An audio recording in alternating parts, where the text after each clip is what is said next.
Hello everyone, I'm Heather. It is the 8th day of Shorty September, and the project for today is actually an audiobook, which is My Name Is Why by Say.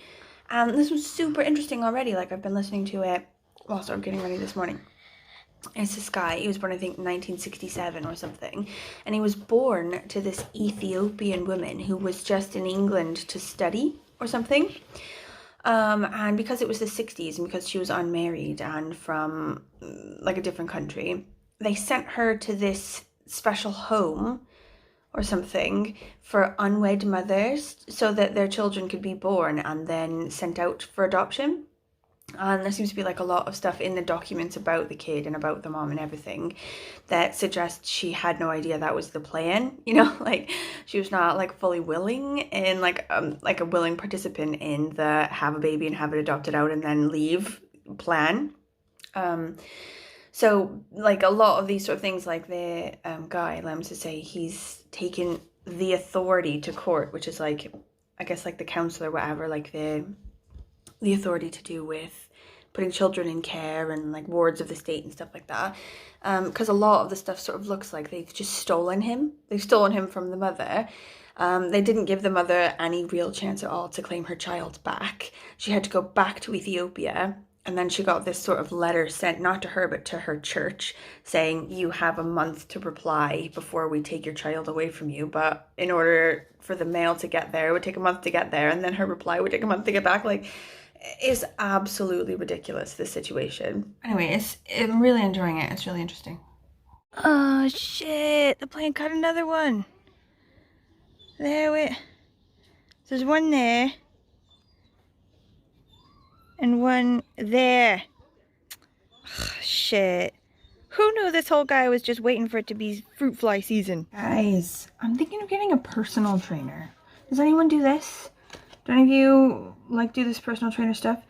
Like, I want someone to like shout in my face, just like treat me like shit, like an old school like 80s drill sergeant in the army, want him to just like tell me I'm disgusting and that I need to move faster, like I want him to be like, you call that a push-up? My grandma does better push-ups, like that. So I've got this like card off the gym like next to my house, for a person who does personal trainer stuff. So I might give this a ring. Like, he did say as well, like, oh, she's really good, but she's super busy, so you may have to like keep texting her. Like, I didn't know like I needed a commitment project like before I even get the trainer, like, first of all you gotta want it really bad and you gotta like text her a lot, like this is like the first test of getting a trainer, is like first contacting the trainer and getting her to contact you back. Like, I didn't know so much effort was going to go into this, but does anyone have a personal trainer? Like, what's it like? What's your experiences? Are they nice to you? Chessboard. She surveyed the world like its aim was to take her out. There wasn't space for grey areas in Grandma Monroe or self-reflection. There was a pathological need to be right about all things. There was little time for reflection. There was good and bad, right and wrong, heaven and hell. Oh my god, this book is getting super grim now. It's super interesting, I love it, but holy shit. So this kid, he started out at this house when he was 7 months old in this placement with this Baptist family, and they didn't have any kids. But in the 12 years that he was with them, they then had like 3 kids, right? And he's like telling stories like, oh, I loved my brother, I loved my sister, like this was my mom, this was my dad, this was my brother, I loved them, this was my family. He'd lived there his whole life up until the age of 12, like he'd known literally nothing else, this was his family.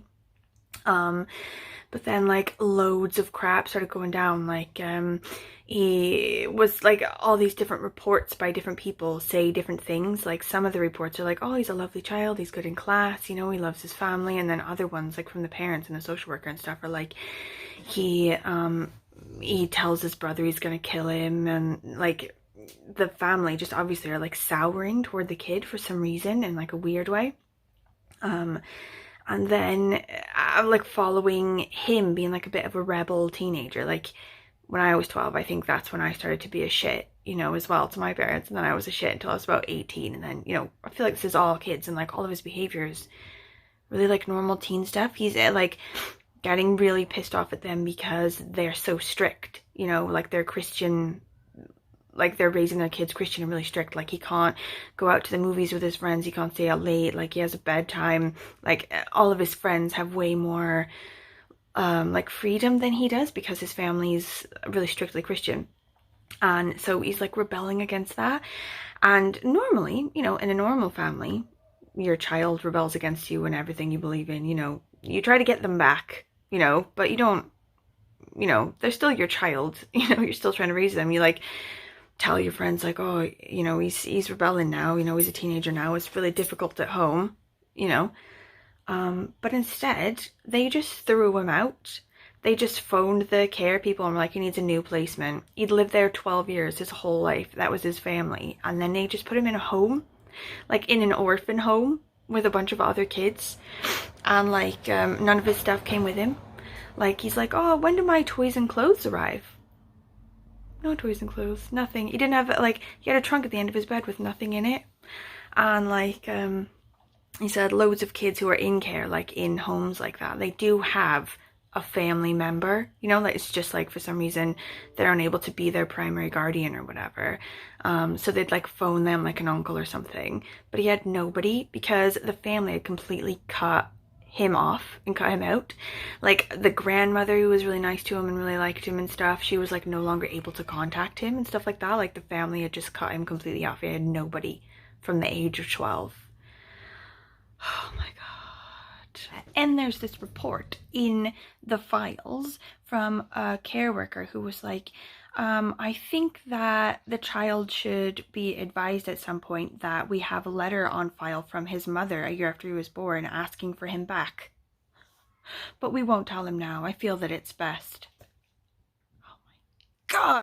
Running with the theory that as I've been able to read a book a day for the past couple of days, I'll just continue with that, hopefully. Like, I don't want to jinx it, but I feel like that's what's going to happen. So then I'll be done with my 11 books of Shorty September on the 11th, say. So then, you know, a couple options go from there. Like, I could just stop, you know, but why? So, you know, if I'm going to continue on with the other Shorties in Shorty September, I need to start acquiring them. Do you know what I mean? God knows I don't need to acquire any Shorties because I could fill up the whole of September with just the Shorties in my house, but it's not how we roll, okay? So, I've been to the library, took one back, and got this one. Does anyone know anything about this one? LA Woman by Eve Babbitts. Based on the back cover, and what the librarian said to me, and also what I've googled on Goodreads, this is intriguing. I think it's gonna be good. Does anyone know anything about this one?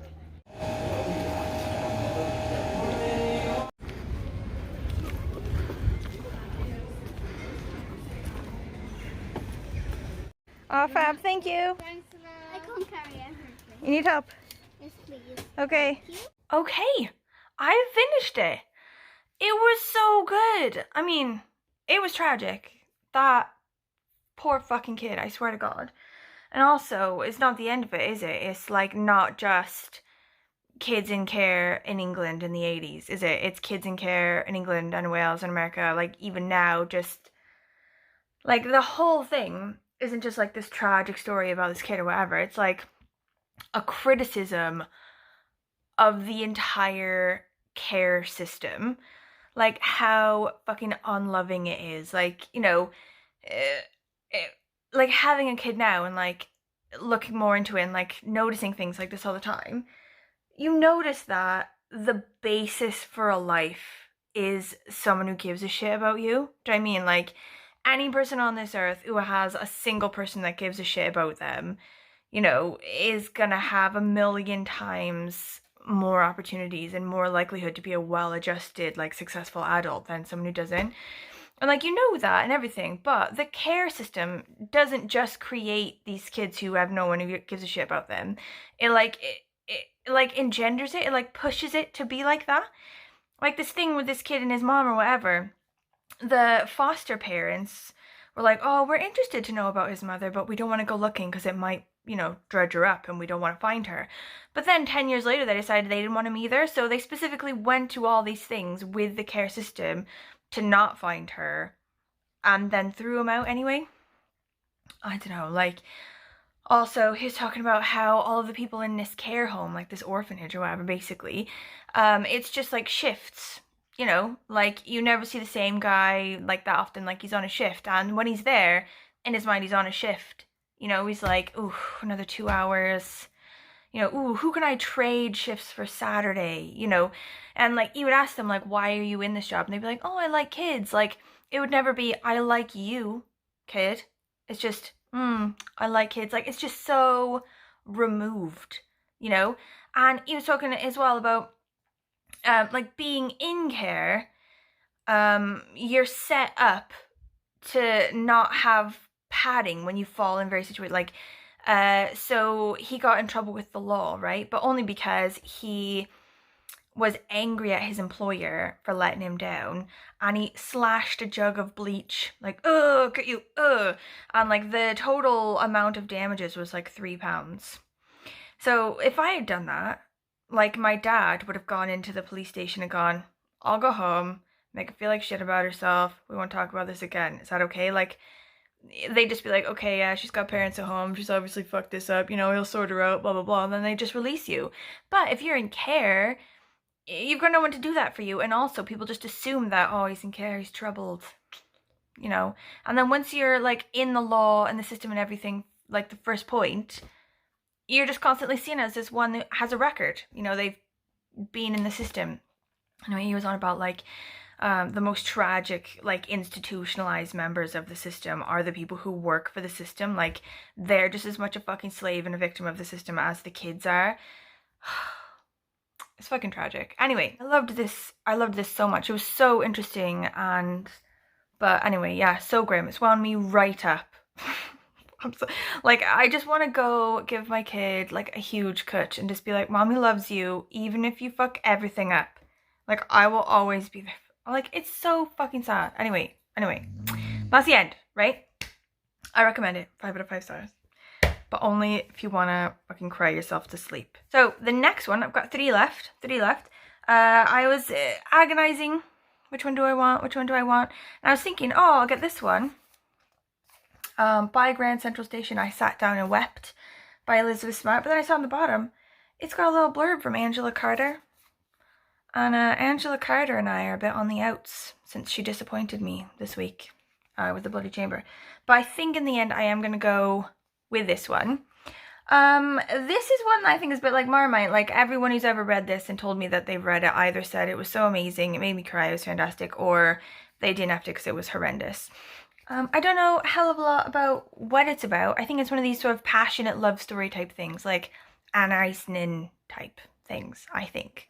But we'll see tomorrow. Anyway, thank you for watching. If you have any thoughts about anything for me, any comments, any, you know, books that are like this one, you know, any recommendations, like if you've read this one, if you haven't read this one, like what your thoughts are about this, any thoughts at all, please let me know. And I will see you hopefully tomorrow because I'm on a roll in it. Like maybe I'll finish this book tomorrow and then, you know, I'll see you then. But I'm not gonna like put too much pressure on myself because I feel like this project might give me anxiety if I like hold intensely to it. So I may see you tomorrow about this and may see you just the next day. Okay, bye.